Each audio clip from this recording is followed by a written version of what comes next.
from tooth horrors to dog names straight out of hell, and even presidents who swam naked at sunrise. This is every U.S. president's strangest fact. And trust me, some are so bizarre, you'll wonder how these guys ever got elected. Let's start with George Washington, the man who literally smiled through pain. By the time he became president, he only had one real tooth left. And forget the wooden dentures myth. His false teeth were far worse. They were a mix of human teeth, cow molars, horse teeth, and hippo ivory, all strapped together with metal springs that squeaked every time he spoke. The result? A painful contraption that made his jaw bulge so much he almost never smiled in portraits. But if you think that's unsettling, wait until you meet John Adams' dog Satan. Yep. America's second president owned two pups, Juno and Satan. And to this day, no one really knows why Adams picked such a name. Some historians think it was his dry sense of humor. Others say it was because the dog was an absolute menace. Imagine walking into the White House and hearing someone shout, "Satan, stop chewing the Constitution." Next up, Thomas Jefferson, whose weird crosses straight into disturbing. Jefferson had a long, secret relationship with Sally Hemings, one of his enslaved women, and DNA evidence later proved he fathered 6 of her children. But here's the twist. Sally was actually his wife's half-sister. The man who wrote "All men are created equal" kept his own children enslaved. Talk about contradictions? Then comes Jefferson's protege, James Madison, the smallest president in U.S. history. Standing just 5 feet 4 inches and weighing barely 100 pounds, people called him Little Jemmy.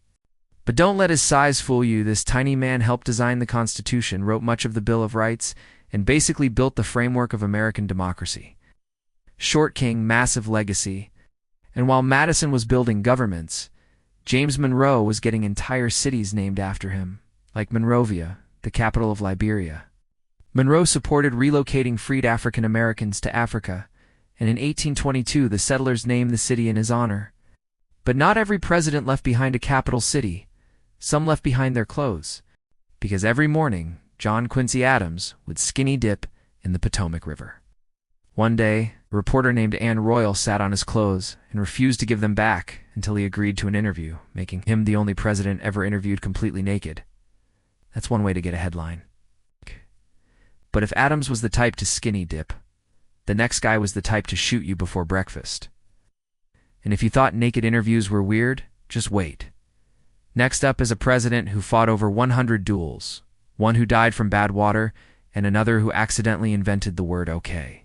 If you thought naked presidents were strange, wait till you meet the man who fought duels like it was a morning workout. Andrew Jackson wasn't just a president. He was a walking bar fight with a horse. Before the White House, Jackson fought in over 100 duels, mostly to defend his wife's honor. In one of them, he was shot in the chest and kept firing until he killed his opponent. The bullet. It stayed in his body for the rest of his life.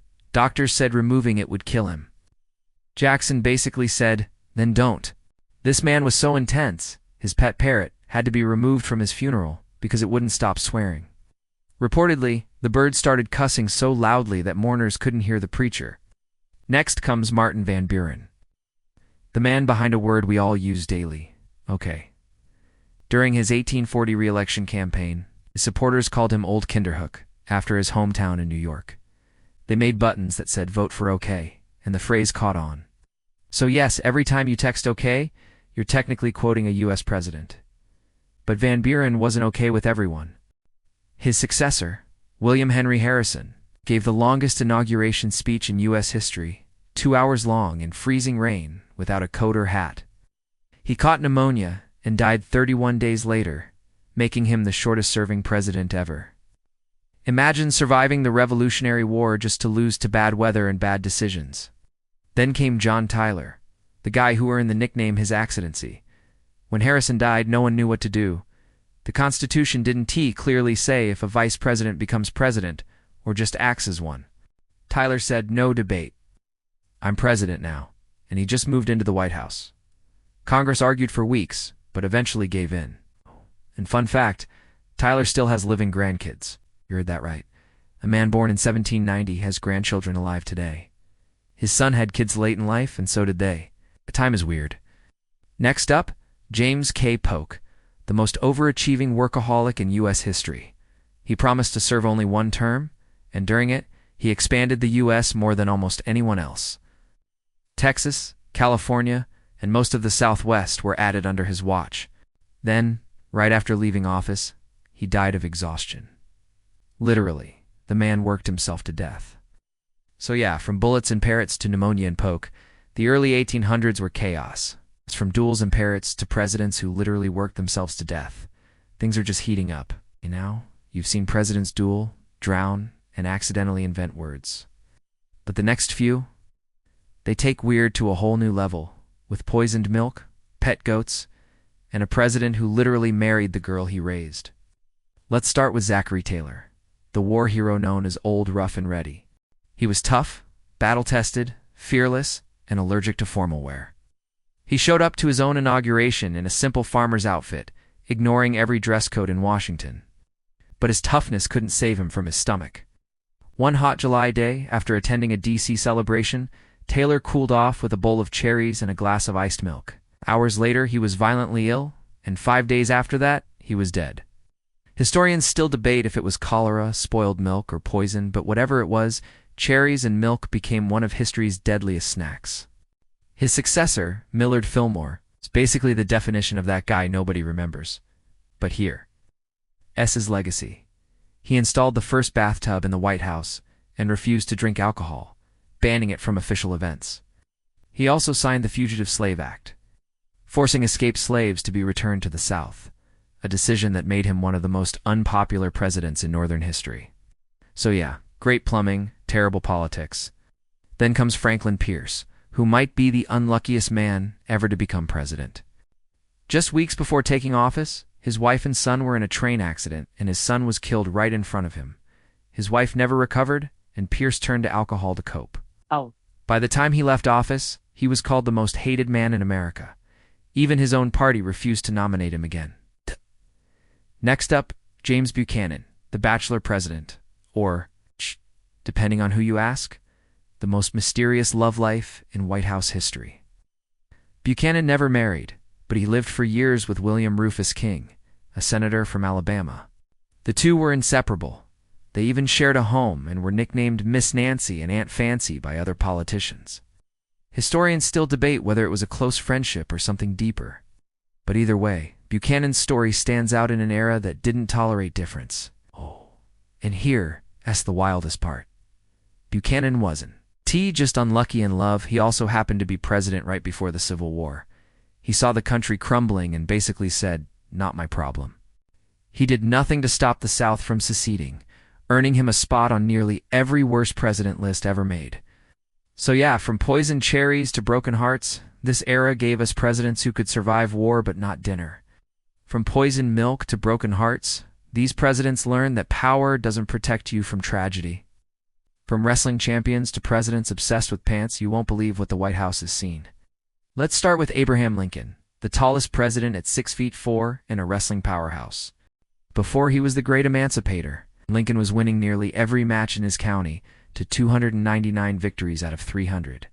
At 22, he famously slammed gang leader Jack Armstrong to the ground, earning respect and fear in equal measure. And here's a twist for modern times. Lincoln was inducted into the National Wrestling Hall of Fame in 1992. Imagine a statue of Honest Abe, wrestling shoes on. Next up, Andrew Johnson, who swapped politics for fashion. Kind of, before the White House, he was a tailor, and even as president, he sewed his own inaugural suit by hand. That's dedication, and slightly terrifying if you think about presidential hand cramps.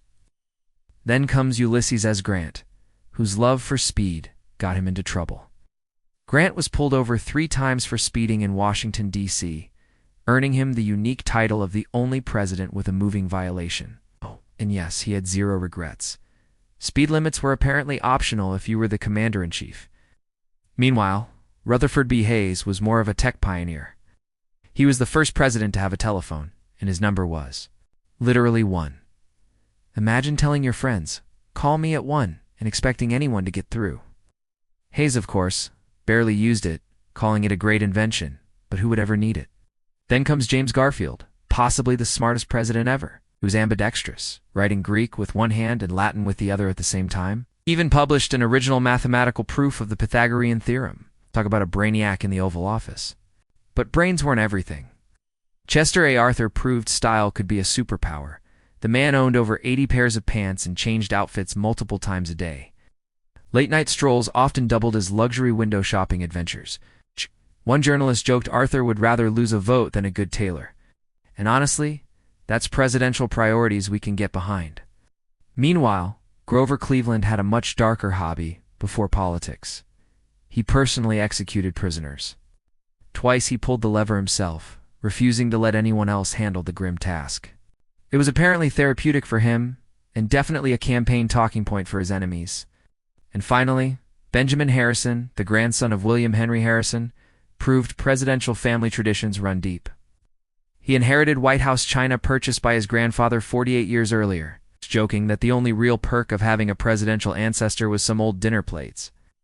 From wrestling legends to obsessive pants collectors, the White House clearly saw it all. From beards to brasher antics, the early presidents set the bar high for weird. From exotic pets to UFO sightings, the 20th and 21st centuries gave us leaders you'd never believe were real. Starting with William McKinley, luck or superstition was his thing. He always wore a red carnation in his lapel, believing it brought him good fortune. Until one fateful day, he gave it away at a public event, and minutes later, he was assassinated. The red carnation later became Ohio's state flower, a strange tribute to a president who trusted flowers more than fate. Then came Teddy Roosevelt, the man who could survive a bullet in his chest and still finish an 84-minute speech. During a campaign rally, an assassin shot him point blank, and the bullet lodged in his rib cage, slowed only by his folded speech and glasses case. Roosevelt calmly stood up and delivered the full speech before going to the hospital. Now that's dedication, or extreme stubbornness. William Howard Taft gets the Myth Award. The story goes he got stuck in a bathtub. Truth? Nope. But he did commission a custom extra-large tub big enough for 4 grown men, necessary for a man weighing 340 pounds. Then there's Woodrow Wilson, who suffered a paralyzing stroke in 1919. His wife, Edith Wilson, quietly took control of the executive branch for 17 months, deciding which issues and visitors reached her husband. Some call her the first female president, though unofficially. Talk about running the country from behind the scenes. Calvin Coolidge brought pets into the spotlight. He famously received a live raccoon for Thanksgiving, and instead of dinner, pardoned her. Named Rebecca, she became a White House pet, walked on a leash by the First Lady. Meanwhile, Herbert Hoover took privacy to extremes. He and his wife spoke Mandarin to each other to confuse eavesdroppers, and elaborate bell systems warned servants when the president approached, so staff could flatten themselves against walls or hide. Efficiency or paranoia? Franklin Roosevelt, a numbers nerd with a phobia. He had triskaidekaphobia, a fear of the number 13.